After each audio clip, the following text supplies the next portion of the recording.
Making your own container to give you colour through the winter months is very easy, and it needn't be expensive.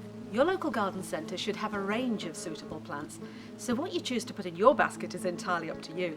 I'm going to use this 6-pack of violas, a large winter flowering heather, a pretty variegated ivy, and 2 packs of dwarf spring flowering bulbs.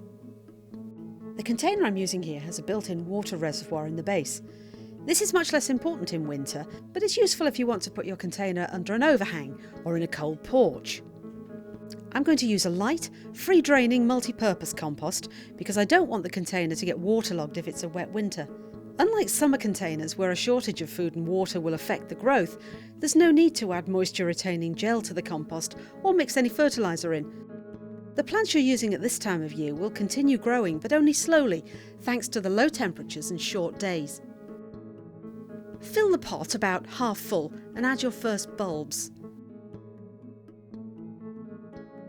As a guide, most bulbs should be planted about 3 times deeper than they are high.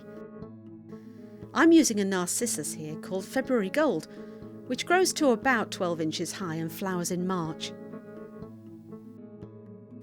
The attraction of adding bulbs is that they'll come up and flower just as you're getting tired of the pot looking the same.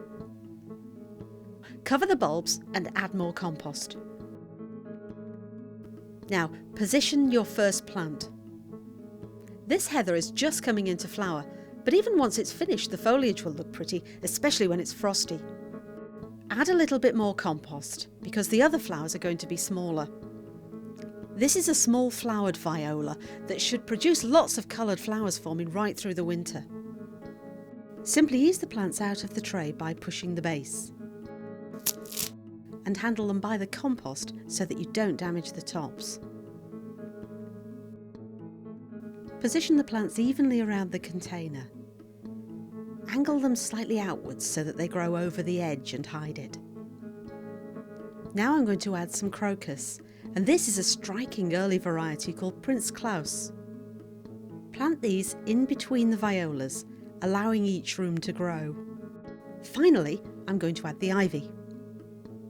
This pot of ivy is actually made up of several rooted cuttings, which I'm going to split up and put around the container as I fill it up.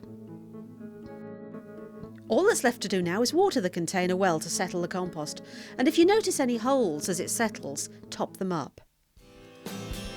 So there you have it, a quick and easy way to add some much needed colour and interest through the winter and into the early spring.